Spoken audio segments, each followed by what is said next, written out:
Welcome to the Purdue Extension Crop and Weather Update for April 23rd, 2024.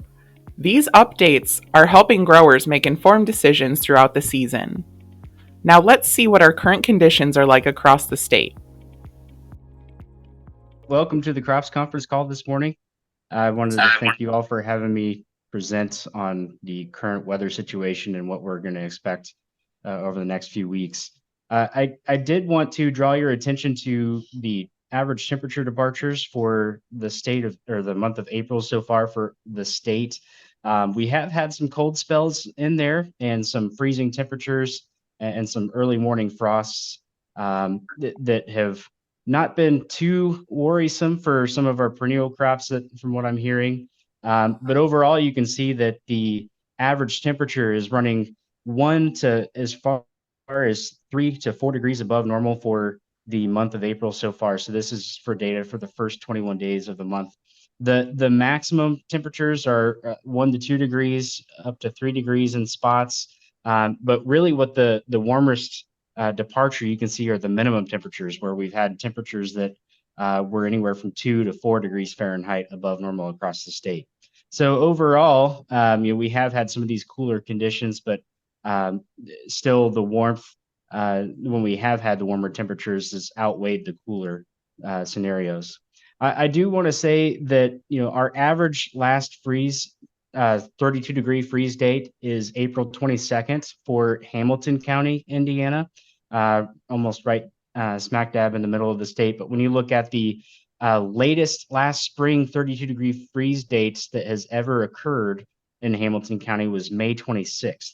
I say this primarily because I wanted to convey that we have a lot of vegetation that's currently growing.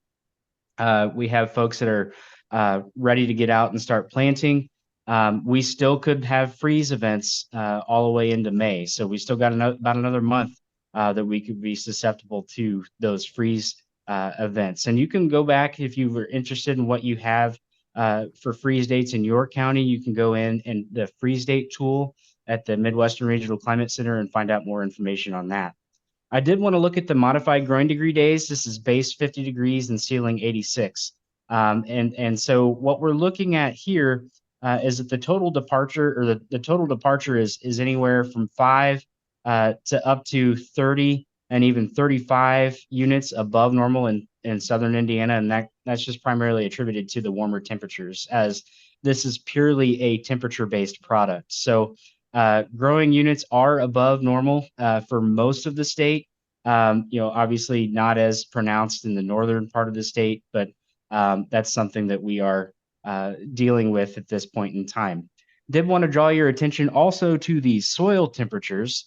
This is the 2-inch soil temperature yesterday afternoon, April 22nd across the state, anywhere from the low 50s to the mid to upper 50s across the state. So temperatures are pretty good at the 2-inch level. Looking at the 4-inch, we do have some of these stations right around that low 50s to mid 50s time or scale there. So you can see that soils are responding nicely, and the warmer temperatures are welcomed with the soils, especially as we get into growing season.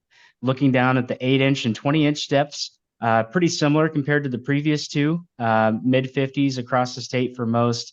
But when you get up here by Lake Michigan with Penny Purdue Ag Center, they're about 50 degrees for both the 8 and 20-inch depths.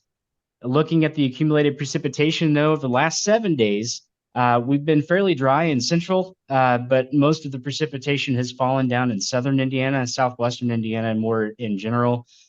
That's actually welcomed, as it's been drier down in that part of the state this winter.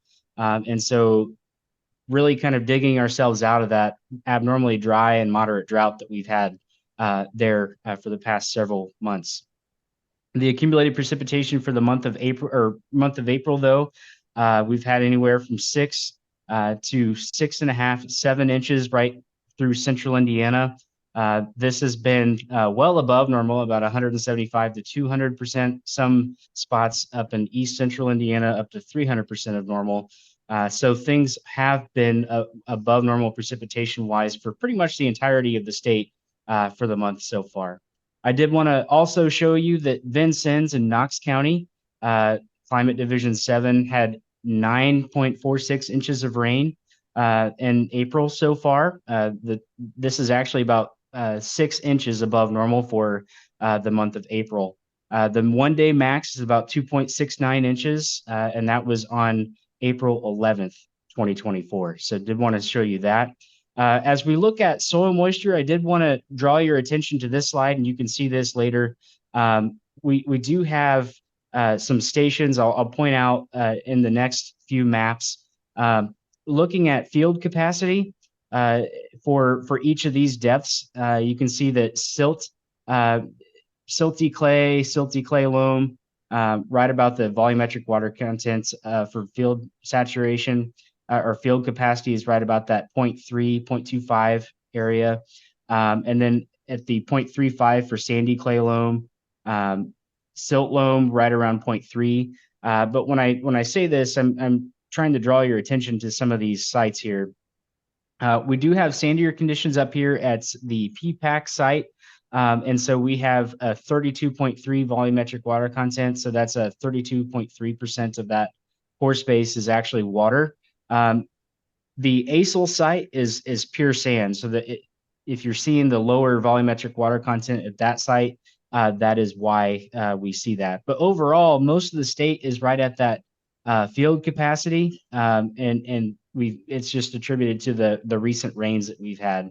We were saturated, things are starting to dry out, and not as much water ponding there as well. So you can also see that in the 8 and 20 inch depths across the states. So things are looking pretty good soil moisture wise, and getting better for ag crops to be planted.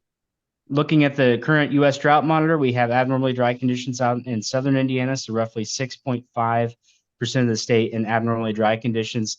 That is probably going to be removed this week on Thursday with the drought monitor release. Did also want to plug for you all to use the Indiana drought conditions tool. So thank you all for submitting your impact in that. We do have pretty much D0 recommendations down in Washington County for that particular site, but was not followed up with any comments. But most of the state is at the no drought recommendation. So please continue submitting those every Monday morning. Did want to draw your attention to the 7-day quantitative precipitation outlook. Heaviest precipitation expected on the western edge of the state, anywhere from 1.5 up to 3 inches of precipitation in spots. Something to keep an eye on, especially as we're wanting to get producers out in the field and get finished fertilizer applications, get the crops planted, and so on and so forth. So not an overly conducive forecast for that to happen, and something to keep an eye on. We have a slight risk of heavy precipitation between April 30th and May 6th. So that's something that we also have to keep in mind with that. So most of that rain does look to fall the April 28th to May 2nd timeframe, with some precipitation tonight, and so some other sporadic chances throughout the week. But overall, though, the 6 to 10 temperature outlook, elevated chances for above normal temperatures. Once we get past this Friday, I think lower temperatures will be well above normal moving into next week with some 80s on the way for folks. So definite warmer temperatures on the horizon for us. Elevated chances for above normal temperatures the April 30th to May 6th timeframe with near normal precipitation. Looking at the month of May in general, above normal temperatures and slightly elevated chances for above normal precipitation in the southern half of the state. And then looking at the May, June, July timeframe, elevated chances for above normal temperatures, slightly elevated chances for above normal precipitation, and equal chances for above or below normal precipitation in northern Indiana. Okay, thank you, Austin. And I'm going to go ahead and move on, and hopefully you'll be on for a little bit longer, Austin.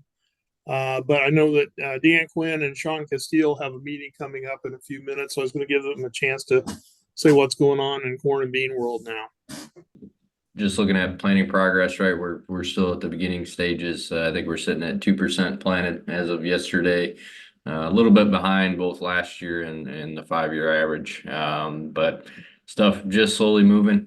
We snuck in our first research study here in West Lafayette yesterday. Ground conditions, they're close, but we had a planting date study, so we're able to sneak it in.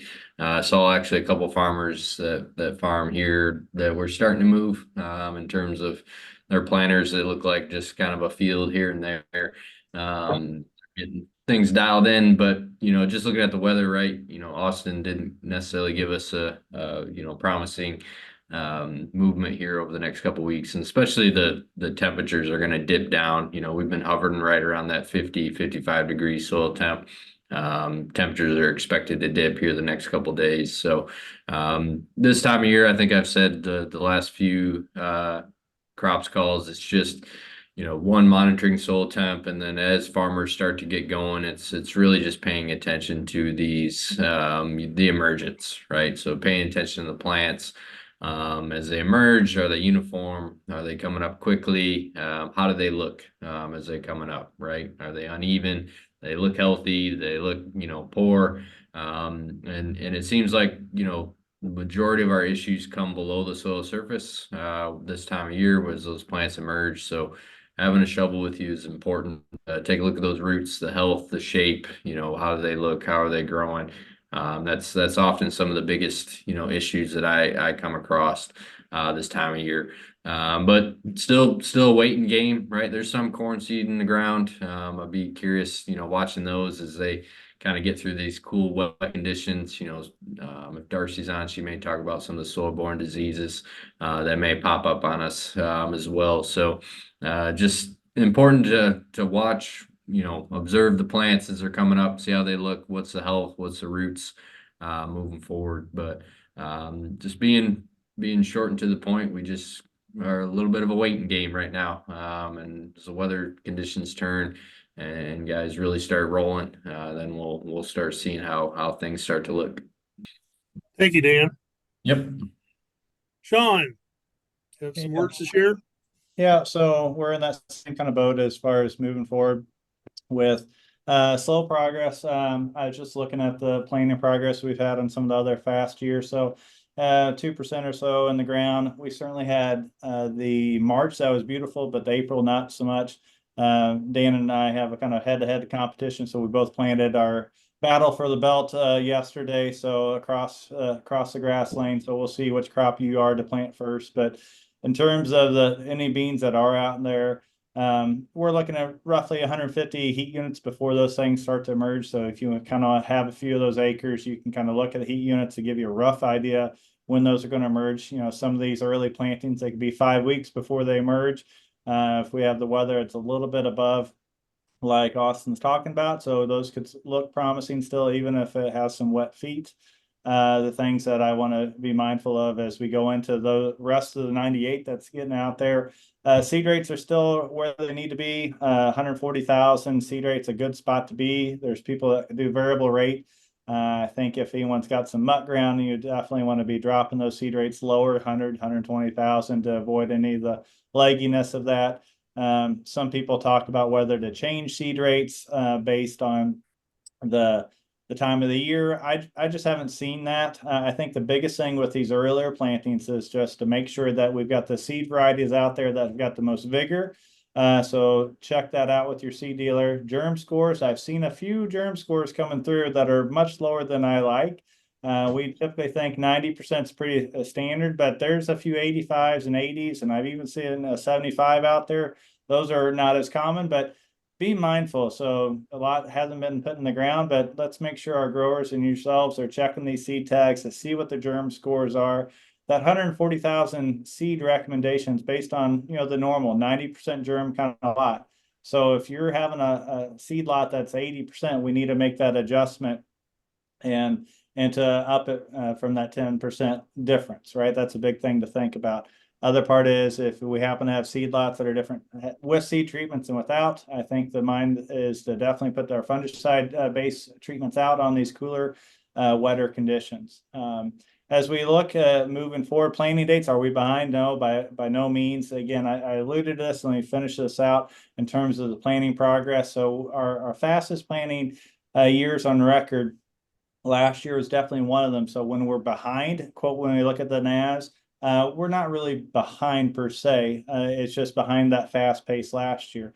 I also want to make the comment that in other years like 2018 and 2020, which were also record-breaking yields years for us on soybeans, we were at the slowish pace, but ramped up in a hurry in a matter of 2 weeks in the coming, end of April, early May. So a good spot for us still as the fields will dry out. Let's look for good conditions and get it going. Otherwise, we're in that waiting game as well. Happy to answer any questions. Okay, I see that Keith Johnson's on. Keith, can you give us an update on forages? Certainly. Thank you for the opportunity, Jeff. We're kind of at the end now. I understand corn and soybeans are just beginning to be planted, but for cool season grasses and perennial legumes, we're getting to the point that we should be nearing completion of seeding. So keep that in mind as conditions allow. Certainly, people can move into a little bit later time frame, but probably going to do a little bit more battles with warm season annual grasses that'll think about beginning to grow as well.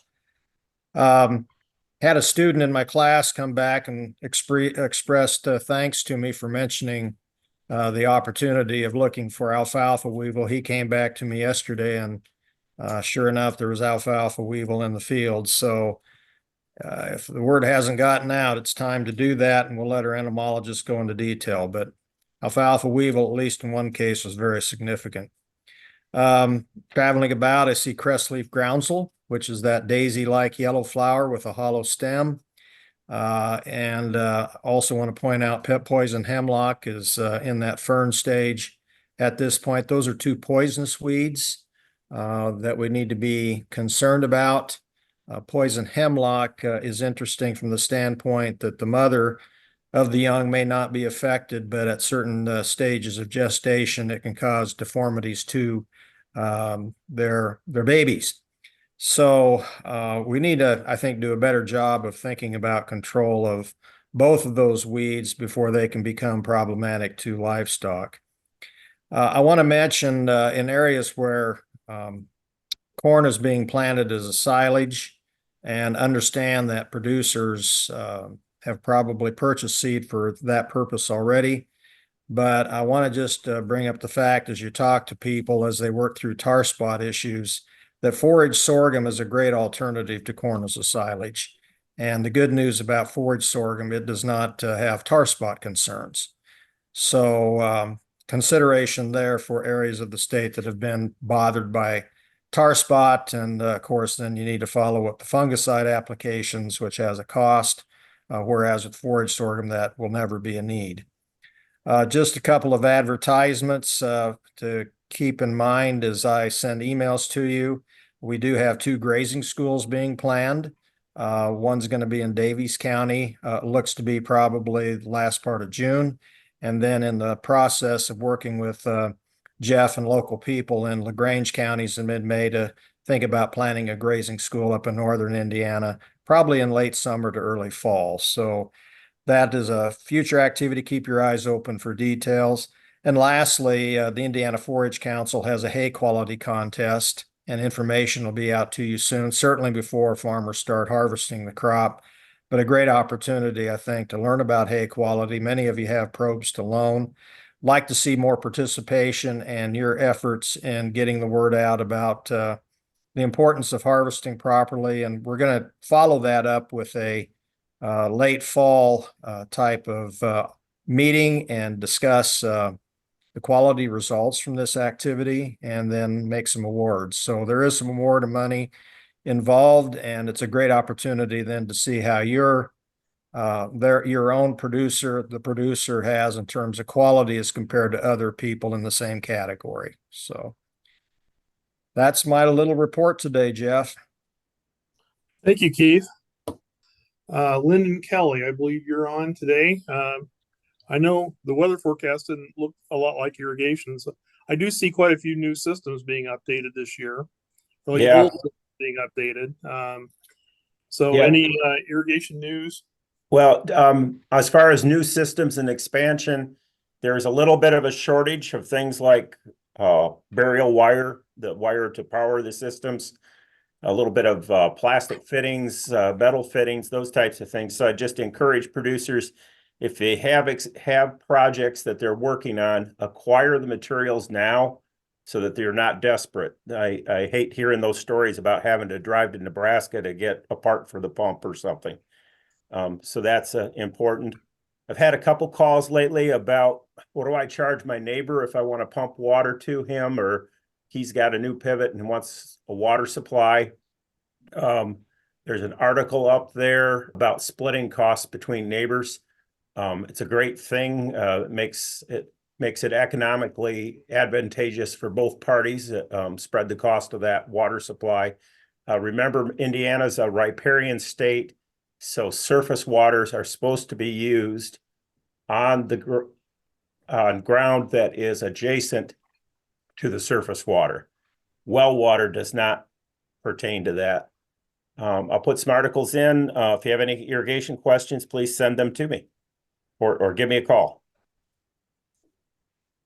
Thank you, Lyndon. Botany and plant pathology department. Let's start out with weeds. Tommy, I saw you're on. How's things been going for this first month or so? Hi. Yeah, it's going. It's like drinking from a fire hose when you're starting off in a new position. So, it's going. I know Bill and Marcelo are both on, so I'll let them handle some more things that they're getting calls on or seeing in the diagnostic clinic or those kinds of things. But just one thing from me, I guess, just to hit on some of the equipment side of things, I would just want to reemphasize to make sure that we're not neglecting our sprayers early on. We've had some, a little warmer weather, but it's still been relatively slow going, just like everybody mentioned with planting progress. So in this meantime, while it's still raining and things like that, I just reemphasize, let's get those sprayers in working order, make sure all the nozzles are good, that we're flow rated, that everything's just ready to go so we can jump on and follow those planters right behind and not get behind with any of our residuals, because residuals are going to be important like every other year. So just figured I'd hammer on that, and then I'd let Bill or Marcelo add in with any of the calls or stuff they're getting. Yeah, Bill, any extra to add? I saw a lot of cover crops killed on my way in this morning. I probably had a couple thousand acres on the drive over. Yeah, going off that subject, so I've gotten a couple of calls over the last week or so about the speed of activity on burn downs on cover crops. And basically, once you start quizzing these folks about what the weather conditions were like when these spray applications were made, when they appear to be slow or incomplete, and usually what's happening is things like the legumes are not controlled very effectively, or some of the broadleaf species like henbit and purple dead nettle seem to be kind of slow to go down with Roundup or glyphosate-based burn downs. What you can trace this back to is cool nighttime temperatures. So even though the daytime temps may be getting up in the upper 40s and 50s, when those nighttime temps get down basically below freezing, so down in the 20s, that's when we see these burn down herbicide applications be somewhat marginal in performance, and particularly on species that are a little bit tougher to kill. So for the most part, the cereal rye seems to be going down just fine in these cool temperatures because it's pretty sensitive. But the broadleaf species, and now as of yesterday, I've had 2 calls out of southern Indiana about annual ryegrass not being controlled by glyphosate. So in one case, there were some cool nighttime temperatures. In another case, it was a situation where a guy had used annual rye 3 years ago, had been using cereal rye the last 2 times, and he had patches of annual ryegrass that had come up last fall. The cereal rye was terminated perfectly. The annual ryegrass was still, green as your lawn, and so obviously it was glyphosate resistant. So obviously he's gotten into a situation where he's gotten a seed lot that has some glyphosate resistant annual ryegrass in it. So I think that the big watch out there is, again, annual ryegrass is tougher to kill than cereal rye anyway. And if you see live plants mixed with dead plants, look at that. Look at the live plants closely and see if it's annual rye versus cereal rye. And there's a pretty good chance you've got, a glyphosate resistant biotype that has infested the area. The other thing that we typically talk about this year is the rainfall needed to activate pre-emerge herbicides. So typically we need anywhere from about 1/4 to 3/4 of an inch to get that initial activation in that initial week. And we'd like to see about 2 inches of precipitation over the first 2 weeks to get kind of a real good thorough activation of our residual herbicides. I was driving around yesterday, and I was coming back through Danville, Illinois. I saw one field of corn that was poking through the ground already. So somebody obviously got that field put out there in a very timely manner, and so that's kind of my comment on planting progress. I saw a lot of planters running, particularly around the Champaign area yesterday. Once we got closer to Indiana, not quite as many running. So that's all I really had. I don't know if Marcelo had any additional comments on stuff that's come across his desk. Yeah, good morning, everyone. So I had very similar interactions as Bill said. Termination of cover crops has been an issue with cold temperatures.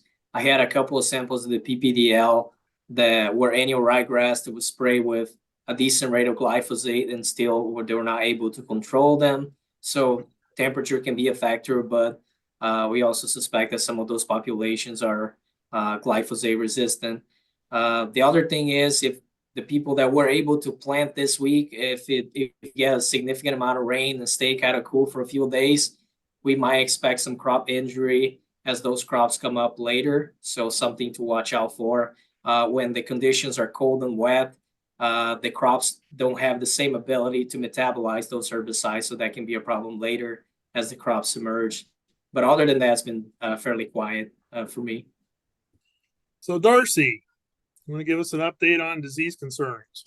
Well, I would say this cool, wet weather, if you got seed in the ground, is perfect for those seedling diseases.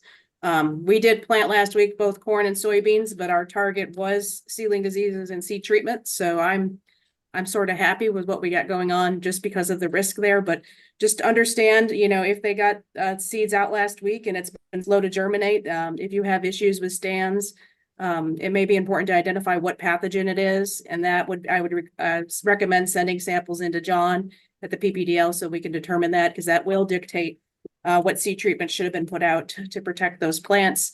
As a reminder, though, our seed treatments, generally are providing 2 to 3 weeks of protection, and then they're going to dissipate. So if we continue to see these cool, wet temperatures, that may prolong the germination and growth of those seeds.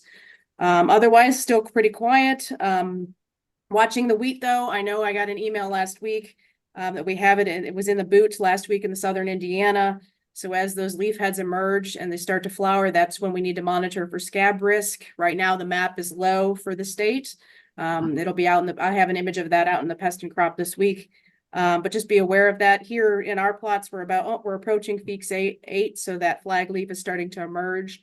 If there were concerns about other diseases at that point, some may want to put out a foliar fungicide. But it would be important to understand whether you're targeting scab or other diseases, because the spray is going to be a little different on how we protect the heads. We want a nice dual 45-degree angle spray on protecting those flowering heads, and understand that beginning flower to full flower is where we want to protect for wheat scab if that's a concern, especially if the wheat is following corn or continuous susceptible crop like that. Other than that, pretty quiet until we get some crop out of the ground on diseases, and I will keep you posted. Thank you, Darcy. PPDL, anything that you're getting in the lab that would be of concern for our field crops meeting? Hello, everyone. The only thing I've really received was an alfalfa sample, which I've been working with Dr. Keith Johnson trying to figure out a root cause for some issues and plants kind of declining, but I don't have too many samples. I will mention with alfalfa in particular that if you have issues in a field where you're seeing plants that are essentially half dead, there's one half living and one half that's just empty or bare, and so may look like it'd be a thin stand. you can look into if there's a crown rot inside the base of the plant. If you pull that up and you cut into the taproot, you should be able to see some kind of discoloration in the middle of it, or even leading in from that dead side of the plant. Now, there are a number of different pathogens that can cause crown rot in alfalfa. One of those being Rhizoctonia, another is Phytophthora, but this sample in particular that we received has a stem infection that moves into the crown caused by anthracnose, so Caltotricum. So we have a number of different things that can occur, especially usually in cool, wet weather. So the big thing that I just wanted to say is if you are looking at alfalfa, if you have a thin stand, or if you're having this kind of half growth in the plant, you can look into the taproot for crown rot. And I would recommend sending in a sample to get an idea of what exactly that pathogen is. But you can also look at the roots for any root curculio damage, and see if that might also be affecting the plant. That's it. Thank you for that brief disease update. Next, we will have a regulatory update from the State Chemist Office. Update that we wanted to point out is that at the last board meeting, the board voted to remove the application cutoff date, and we replaced it with the requirement that all Dicamba HVH application tank mixes include a volatility reduction agent. So the link that he shared gives that update in the top of it. So that would be helpful probably for some growers. That concludes this crop and weather update for April 23rd, 2024. We hope you'll be back with us later this season to hear additional updates from our specialists and partners across the state.